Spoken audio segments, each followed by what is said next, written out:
Saudaraku, seorang pelajar Elfriado Situmorang, 17 tahun warga desa Pardamaian, Kecamatan Babul Makmur, Kabupaten Aceh Tenggara, terseret Sungai Alas. Kejadian tersebut saat korban asik berenang di bawah jembatan Desa Salim Bibit, Kecamatan Babur Rahma, Kabupaten Aceh Tenggara. Pada Sabtu 22 April 2023 sekitar pukul 16.30 waktu Indonesia Barat.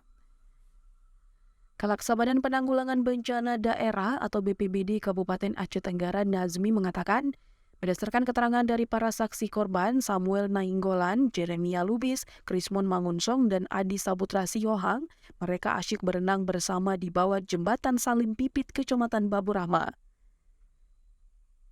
Kemudian korban terseret arus, korban sempat memegang pelepah sawit di pinggir sungai sambil meminta tolong kepada 4 sahabatnya.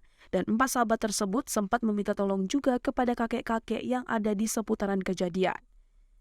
Namun naas tidak tertolong karena korban tenggelam dan menghilang di dalam air. Hingga Sabtu 22 April 2023 malam masih dalam pencarian masyarakat, Basarnas, TNI, Polri, dan BPBD. Dari Aceh Tenggara, Asnawi Lui, Tribun Gayo.